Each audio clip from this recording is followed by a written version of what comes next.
श्राप। राजा दशरथ की कहानी। सूर्यवंश के बहुत वीर, योग्य और सफल उत्तराधिकारी थे राजा दशरथ।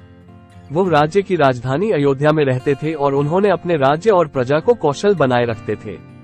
उनकी 3 रानियां थी, कौशल्या, सुमित्रा और कैकेयी। महाराज दशरथ के पास मान सम्मान, गौरव, प्रतिष्ठा सब कुछ था, किसी भी चीज की कमी नहीं थी। उन्हें बस एक ही दुख था, उनकी कोई संतान नहीं थी।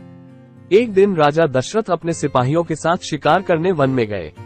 राजा दशरथ और उनके सिपाही वन में इधर उधर घूम रहे थे। तभी उन्हें पानी में गड़गड़ाने की आवाज सुनाई दी। उन्होंने समझा कि कोई जानवर नदी में पानी पी रहा है। उन्होंने आवाज की दिशा में तीर चला दिया। जब महाराज दशरथ वहां पहुंचे तो उन्होंने देखा कि वहां एक युवक उनके तीर से बुरी तरह घायल पड़ा हुआ है।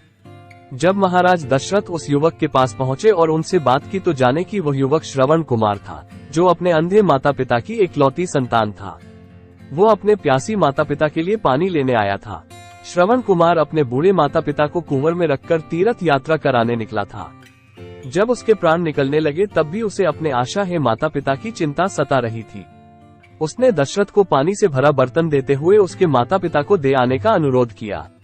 श्रवण कुमार के भोले भाले माता पिता ने दशरथ के हाथ से बर्तन लेकर पानी तो पी लिया, लेकिन दशरथ सच्चाई को छिपा नहीं पाया।